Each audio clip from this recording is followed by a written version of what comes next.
ಮಲೆನಾಡು ಭಾಗದಲ್ಲಿ ಸತತ 2 ವರ್ಷದಿಂದ ಕಾಡಾನೆ ಸಮಸ್ಯೆಯಿಂದ ಅಪಾರ ಪ್ರಮಾಣದ ಬೆಳೆ ನಾಶ ಮತ್ತು ಪ್ರಾಣಹಾನಿಯಾಗಿದೆ. ಆದರೂ ಜಿಲ್ಲಾ ಮಂತ್ರಿಗಳು ಕನಿಷ್ಠ ಸೌಜನ್ಯಕ್ಕೂ ತುಟಿ ಬೆಚ್ಚಿಲ್ಲ. ಇನ್ನು ಹಾಸನ ಸಂಸದರು ಪ್ರತಿಭಟನೆಯಲ್ಲಿ ಶೋ ತೆಗೆದುಕೊಳ್ಳುತ್ತಿದ್ದಾರೆ. ಬೇಜವಾಬ್ದಾರಿ ಪ್ರತಿನಿಧಿಗಳಿಂದ ಕಾಡಾನೆಗೆ ಶಾಶ್ವತ ಪರಿಹಾರ ನೀಡಲು ಸಾಧ್ಯವೇ ಎಂದು ವಿಧಾನ ಪರಿಷತ್ ಸದಸ್ಯ ಡಾ ಸೂರಜ್ ರೇವಣ್ಣ ಕಾಂಗ್ರೆಸ್ ವಿರುದ್ಧ ತೀವ್ರ ವಾಗ್ದಾಳಿ ನಡೆಸಿದ್ದಾರೆ. ಕಾಡಾನೆಯಿಂದ ಮೃತಪಟ್ಟ ಬೇಲೂರು ತಾಲೂಕಿನ ಕೋಗೋಡು ಬಳಿಯ ಬೊಮ್ಮನಹಳ್ಳಿ ನಿವಾಸಿಯಾಗಿದ್ದ ಮೃತ ಸುಶೀಲಮ್ಮ ಅವರ ಮನೆಗೆ ತೆರಳಿ ಕುಟುಂಬ ಸದಸ್ಯರಿಗೆ ಸಾಂತ್ವನ ಹೇಳಿದ ಬಳಿಕ ಸುದ್ದಿಗಾರರೊಂದಿಗೆ ಮಾತನಾಡಿದ ಅವರು, ಹಾಸನ ಸಂಸದರು ಮತ್ತು ಜಿಲ್ಲಾ ಮಂತ್ರಿಗಳು ಅವರದ್ದೇ ಸರ್ಕಾರವಿದ್ದು ಕನಿಷ್ಠ 1 ದಿನ ಕಾಡಾನೆ ಸಮಸ್ಯೆಗೆ ಶಾಶ್ವತ ಪರಿಹಾರ ನೀಡಲು ಮಾತನಾಡಿಲ್ಲ. ಇನ್ನು ಎಚ್.ಡಿ. ಕುಮಾರಸ್ವಾಮಿ ಅವರು ಮುಖ್ಯಮಂತ್ರಿಯಾದ ಸಂದರ್ಭದಲ್ಲಿ 35 ಕಿಲೋಮೀಟರ್ ರೈಲ್ವೆ ಬ್ಯಾರಿಕೇಡ್ ನಿರ್ಮಿಸಿದ್ದೇ ಹೊರತು ಈ ಸರ್ಕಾರ ಬಂದ ಬಳಿಕ ಕಾಡಾನೆ ಸಮಸ್ಯೆ ಯಾವ ಪರಿಹಾರ ನೀಡಿಲ್ಲ. ಕಳೆದ ಬಜೆಟ್ನಲ್ಲಿ ನೆಪ ಮಾತ್ರಕ್ಕೆ ಹಣ ನೀಡಿದ್ದಾರೆ. ಇದರಿಂದ ಆನೆಗಳನ್ನ ಓಡಿಸಲು ಸಾಧ್ಯವಿಲ್ಲ ಎಂದು ವ್ಯಂಗ್ಯವಾಡಿದ ಅವರು, ಮಾಗಲು ಹೇಮಾವತಿ ಸೇತುವೆ ಬಳಿ ರೈಲ್ವೆ ಬ್ಯಾರಿಕೇಡ್ ಮುಗಿದ ಕಾರಣದಿಂದ ಅಲ್ಲಿಂದಲೇ ಸುಮಾರು 65 ಆನೆಗಳು ಕಾಫಿ ತೋಟ ಸೇರಿದೆ. ಇಷ್ಟು ಆನೆಗಳನ್ನ ಏಕಕಾಲಕ್ಕೆ ಸ್ಥಳಾಂತರ ಅಸಾಧ್ಯ. ಸರ್ಕಾರ ಕಠಿಣ ಕ್ರಮ ಕೈಗೊಳ್ಳಬೇಕಿದೆ. ಪ್ರಜ್ವಲ್ ರೇವಣ್ಣ ಸಂಸದರಾದ ಸಂದರ್ಭದಲ್ಲಿ 3 ತಾಲೂಕಿನ ಶಾಸಕರು ಸೇರಿ ದೆಹಲಿ ನಿಯೋಗ ತೆರಳಿ ಪರಿಹಾರ ಕೆಲಸ ಮಾಡಲಾಗಿದೆ. ಇವತ್ತು ಜನಪ್ರತಿನಿಧಿಗಳು ಏನ್ ಮಾಡ್ತಿದ್ದಾರೆ ಎಂದು ಆಕ್ರೋಶ ವ್ಯಕ್ತಪಡಿಸಿದ್ದಾರೆ.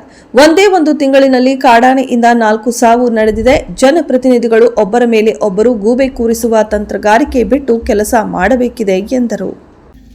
ಇಲ್ಲಿ ಬೇಲೂರಿನಲ್ಲಿ ಅರೇಹಳ್ಳಿ ಭಾಗದಲ್ಲಿ ಕೋಗೋಡು ಗ್ರಾಮದಲ್ಲಿ ಸುಶೀಲಮ್ಮ ಅನ್ನೋ ಒಂದು 68 ವರ್ಷದ ವೃದ್ಧ ಮಹಿಳೆ, ಕಾರ್ಮಿಕ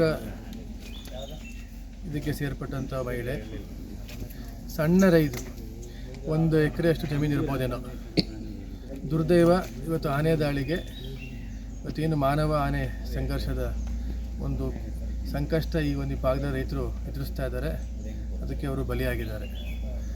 ನಾನು ನಮ್ಮ ಎಲ್ಲ ಬೇಲೂರು ತಾಲೂಕು ಪರವಾಗಿ ಒಂದು ವಿಷಯ ಪ್ರಸ್ತಾಪ ಮಾಡೋಕ್ಕೆ ಇಷ್ಟಪಡ್ತೀನಿ.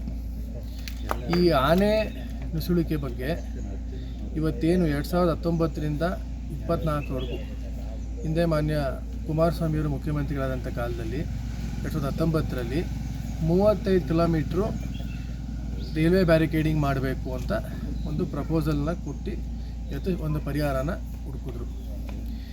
ಅದು 35 ಕಿಲೋಮೀಟ್ರ್ ಎಲ್ಲಿಂದ ಸ್ಟಾರ್ಟ್ ಆಗುತ್ತೆ? ಶೆಟ್ಟಿಯಲ್ಲಿ ನಮ್ಮ ಏನು ಸುಪ್ರಸಿದ್ಧವಾದ ಒಂದು ಚರ್ಚ್ನಿಂದ ಶುರುವಾಗಿ ದೊಡ್ಡ ಬೆಟ್ಟದ ಮೂಲಕ ಇಲ್ಲಿ ಮಾಗಲು ಹೇಮಾವತಿ ಸೇತುವೆವರೆಗೂ ಅದು ಬಂದು ಪೂರ್ಣಗೊಳ್ಳುತ್ತೆ.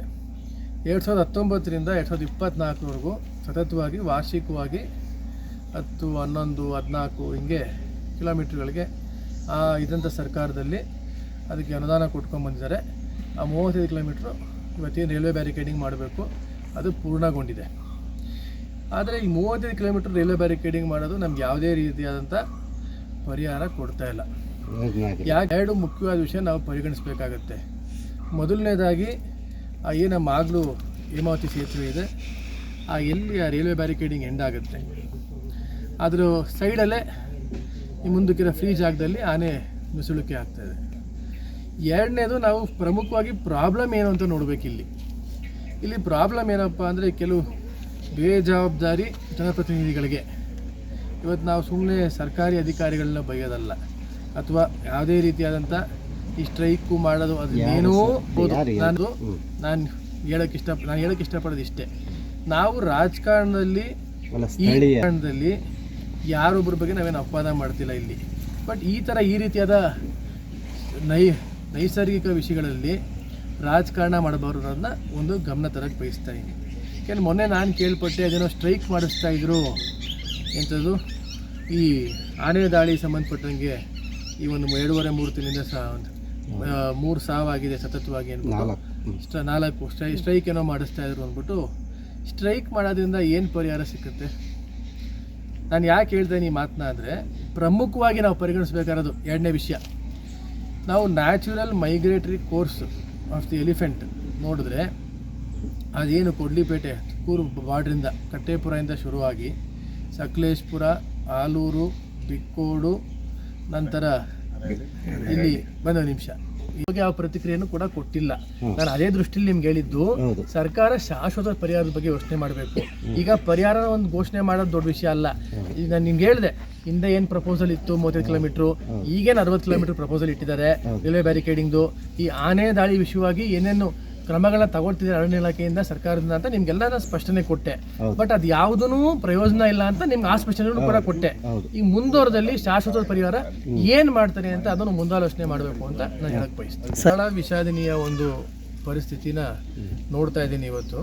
ನಾನು ಹೆಣ್ಮಕ್ಳ ಜೊತೆ ಒಂದು 5 ನಿಮಿಷ ಮಾತಾಡಿದಂಥ ಕಾಲದಲ್ಲಿ ಇನ್ನೂ ಅವ್ರದ್ದೇನು ಜಮೀನಿದೆ 1 ಎಕರೆ, ಅದು ಕೂಡ ಇನ್ನೂ ಅವ್ರ ಹೆಸರಿಗೆ ಆಗಿಲ್ಲ, ಅವರು ಅನುಭವದಲ್ಲಿದ್ದಾರೆ ಅಂತ ಕೇಳ್ಪಟ್ಟೆ. ಈಗಾಗಲೇ ತಹಶೀಲ್ದಾರ್ಗೂ ಕೂಡ ಮಾತಾಡಿದೆ. ಅದಕ್ಕೆ ಯಾವ ರೀತಿ ಕ್ರಮ ಕೊಟ್ಟು ತಗೊಳ್ಬೇಕು ಇದನ್ನು ಬೇಕಾದ್ರೆ ಜಿಲ್ಲಾಧಿಕಾರಿಗಳಿಗೂ ಹೆಚ್ಚಿನ ರೀತಿಯಲ್ಲಿ ಹೆಚ್ಚಿನ ಅಧಿಕಾರಿಗಳಿಗೂ ಅವ್ರಿಗೂ ಕೂಡ ಅದು ಗಮನಕ್ಕೆ ತಂದು ಅವ್ರಿಗೆ ಆ ಒಂದು ಜಮೀನನ್ನ ಒಂದು ಕಲ್ಪಿಸ್ಕೊಡುವಂಥ ಒಂದು ಕೆಲಸ ಪ್ರಮುಖವಾಗಿ ಮಾಡೋಕ್ಕೆ ಬಯಸ್ತೀವಿ. ಎರಡನೇದು, ಈ ಮುಖ್ಯವಾಗಿ ಆ ಹುಡುಗಿಗೆ ಏನಾದ್ರು ಒಂದು ಏನೋ ಅರಣ್ಯ ಇಲಾಖೆಯಿಂದ ಒಂದು ಆಶ್ವಾಸನೆ ಕೊಟ್ಟಿದ್ದಾರಂತೆ. ಅದು ಎಷ್ಟು ಮಟ್ಟಿಗೆ ಫಲಿಸುತ್ತೆ ಅಂತ ನೋಡಬೇಕು. ನಾನು ನಾಳೆ ಇದೇ ವಿಷಯವಾಗಿ ನಾಳೆ ಸೆಷನಲ್ಲಿ ಮಾತಾಡ್ತಾ ಇದ್ದೀನಿ. ಆ ವಿಡಿಯೋನ ನಿಮಗೆ ಕಳಿಸ್ಕೊಡ್ತೀನಿ.